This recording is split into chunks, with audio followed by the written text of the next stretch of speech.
the presentation is basically showing a use case, what you will see. So an application which is using 5G and using artificial intelligence to do some fun stuff. I'm working at Ericsson. Ericsson Hungary has operations in Budapest, and we have an R&D center. In this R&D center, there are almost 2,000 engineers working, mainly software developers, but there are some others as well, researchers, hardware engineering, test specification, and test experts. So those who are very have a very long and experienced knowledge in testing, not only software testing, but also testing the telecommunication networks, and etc. So let's see what is Ericsson doing. Okay. So first of all, who has heard about Ericsson as a mobile phone vendor? Who have ever seen Ericsson mobile phones? Raise your hand. Okay, there are some. Sony Ericsson, of course. So yes, so actually a while ago in the 90s, there was a lot of Ericsson phones, and then Sony Ericsson became a joint venture between Ericsson and Sony. And those were Sony Ericsson phones. And by that time already, the Ericsson company has abandoned making the phones, but started to make everything which is not the phone. So what is this everything? Everything what you need in order to make a phone call, but it's not the phone. So whatever you have between this device and the one you are calling, or this device and the application that is actually streaming YouTube or whatever, is what Ericsson is building. You sometimes see these antennas, right, on the top of the buildings, or in countryside, maybe there are separate obstacles or separate columns which are bearing these antennas. So this is what we call radio access network. Basically, how you can imagine a mobile technology is a very, very sophisticated Wi-Fi, okay? So there are small routers, small radio stations around Hungary and around the world. And actually every phone connects to the nearest radio station. From the nearest radio station, in almost 90% of the cases, you take a landline, so some kind of cable to the internet. Okay, we are also building this data center. So we are building a lot of cloud. How many of you think that you are using cloud services? Who has ever used cloud services from? Yes, 1, 2, 3. I'm pretty sure almost everyone. So cloud services, for example, Google's email, so Gmail is a cloud service. And also when you normally play a game on Steam or on any other platform, then you are also using a cloud service. So the server is no longer in your computer, but that is located in a data center, and then it serves your computer. Actually, when you are using a mobile application like Angry Birds, it also stores all your user data, login data, and progress data in the central server, somewhere in the world, in a cloud data center, and then you are just downloading the necessary information for the actual play, okay? And these kind of cloud data centers are hosting the different types of network nodes, or I would say these are softwares, which are mandatory in order to use to make the telephony available. What are these softwares? Databases. When you turn on your SIM card, they are checking if your SIM card is allowed to join the network.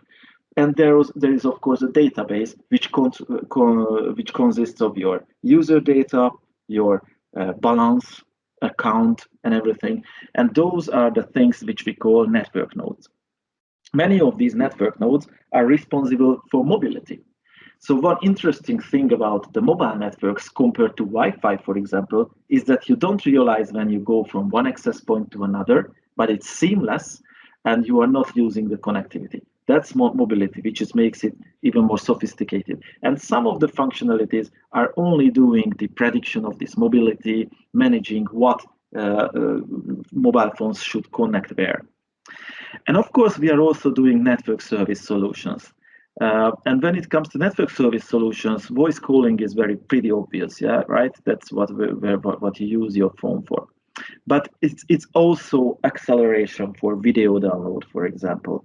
So a lot of services are needed in order for you to access YouTube video at the end of the day.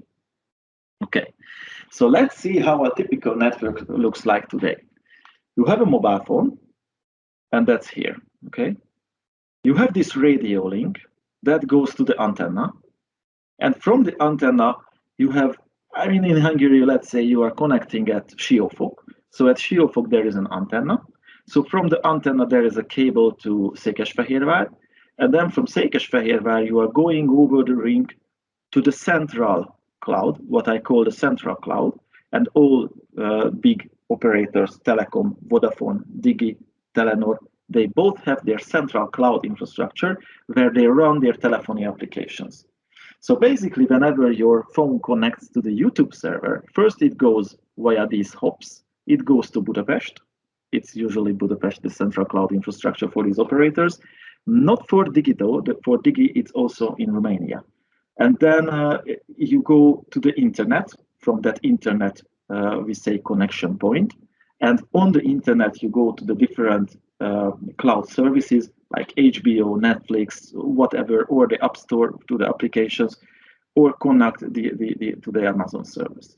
Okay, so your data is going from your mobile throughout this network to the internet via something we call a central cloud infrastructure. And you can imagine that this application which you are using, let it be a YouTube server, it may be located in the US, it may be located in California, or it may be located in northern Sweden, where they are locating servers because they don't have to cool them that much because of the cold. So it's usually far away. And the communication between these data centers, so let's say between Google Cloud and between the phone of yours, it requires time. Why does it require time at always? I mean, there is a certain limit of speed of light, which you cannot outsmart. And also the speed of light is a little bit, even the communication time is even slower because you have some equipments, some routers, you have to decode the messages. There's a lot of errors. In the radio link communication, a lot of waste is generated. You know, you try to send the message, but not all messages are getting to the antenna. Some of them are getting consumed or getting interferenced. So this is requiring time. So what is edge computing? Edge computing is when you put the computing part, which is usually in this internet part and in the cloud, to the edge of the network, so very close to the mobile user. Like if you are in Siófok, it may be put to Székesfehérvár or maybe even put to Siófok, okay? So that is edge computing.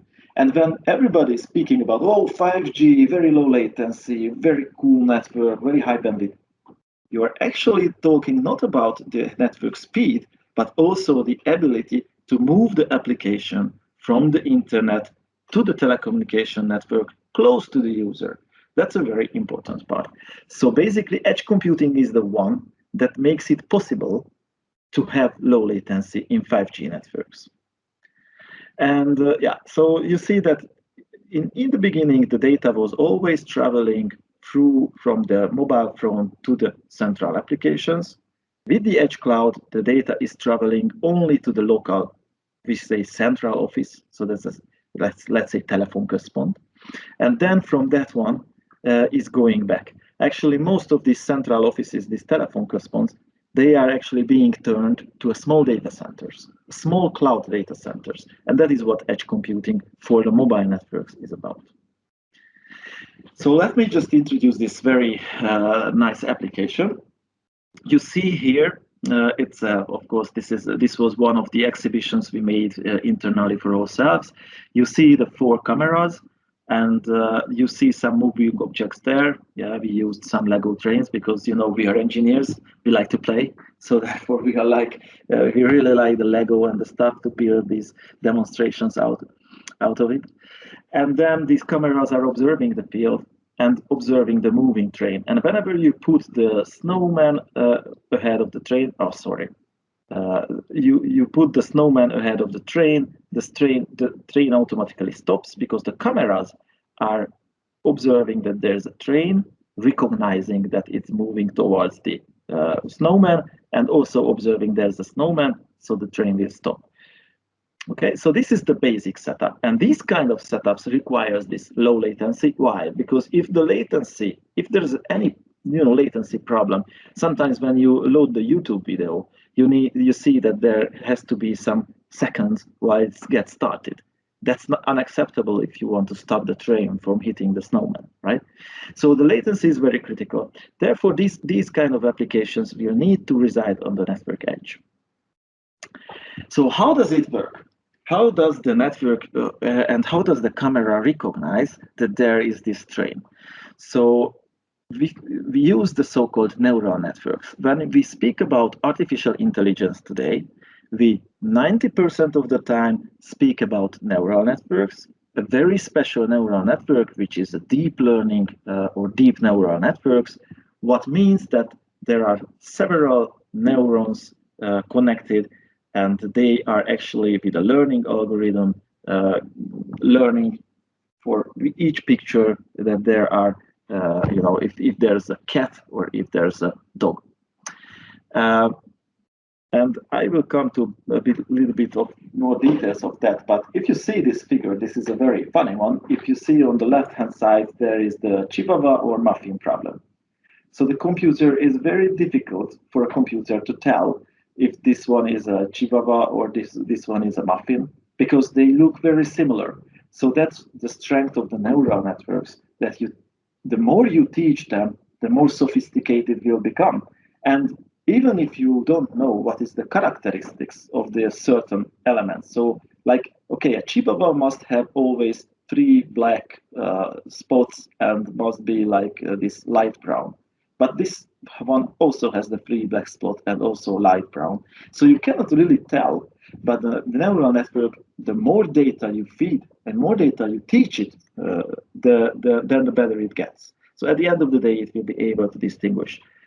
This is another example. There's a Labrador or a fried chicken. I mean, I just hope I sometimes not served by a Labrador, but yeah. So how does it work? I don't know if you have seen, but there has been an article recently on which was stating that most of the artificial intelligence which is used in Europe and the US and China is actually being developed in Africa. Why? Because there's a manual work. When you look at the figures like this, which contains a lot of similar pictures, you have to first label these pictures. What does it mean? Somebody manually goes there and say that this picture shows a muffin. This is a Chihuahua. This is a muffin. This is a Chihuahua.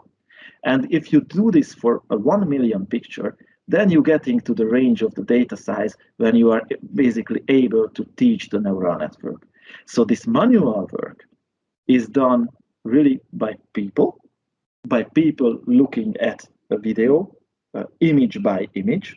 And for every image, they circulate, yes, this is the guy, this is a man, this is a woman, this is a cat, this is a dog, this is a train, and etc. So you see that this is very cumbersome, and usually they are hiring people in poor countries for low money to do these kind of jobs. And therefore, the saying is that AI is basically born in Africa today, in the poor countries especially. This next step, after the teaching of the neural network, you need to, after the labeling of the figures, so when you know that there is a figure, there is a picture, and you can say that this is a Chihuahua or this is a muffin, after that you need to train the neural network. So how does it work? It works like the brain, because this neural network is modeled after the brain. That's why it's called a neural network. So it's like the neurons that like similar that you have in the brain. So you start to feed the data in, and then it guesses at the first place. Like 50-50%, it's a Chihuahua or a muffin. Then you say it's no, it's not a muffin because it was a Chihuahua. Then it feeds back, and you again feed this figure, and then it guesses again. And then if it's a better guess, then you say that you are on the right path for the training. And it modifies the internal mathematics in order to have the maximum probability of guessing if it's a Chihuahua or if it's a muffin. And actually, when you are at the probability level of 80%, so 0.8, then it gets accepted. So basically, that's often enough to accept that the training is complete. This is a computational heavy work. So basically, you need several GPUs and a lot of time to train the neural networks. And today we are only speaking about networks which is trained for very specific purpose. For example, to recognize faces, recognize animals, recognize flowers. They are not general purpose at all. After these neural networks are trained, they are going into the testing phase, and the final model is generated. And then the next step is that the final model, which is then trained enough, is used for so-called inferencing, which means that it is used for the image recognition. So how does it work like when it comes to the network infrastructure? The mobile phone does not have the computational capacity, neither for the training. It has some computational capacity for recognition. However, if you ever used augmented reality applications or AI-based applications on your phone, then you might have realized that your battery is going down like la la la la la la la. I don't know if you also have the same problem with these today's smartphones, that you almost have to put them on charger every day. I remember in the beginning of the 21st century, like I don't know, 2005, I had this very old Nokia phone which was capable of nothing else but this snake game, and then to write SMS and to call. And that lasted me for a week until it had needed to be charged. And it's all because of the power consumption. The least apps you use, the least it will consume your power. So basically saving the power on the mobile phone is making it more convenient to use, so you don't want to run these heavy applications on the mobile phone. Then in the central data center, you will have basically infinite number of servers and infinite capacity. This is a very good place to train the neural networks. So therefore, the database and the training is happening in the central.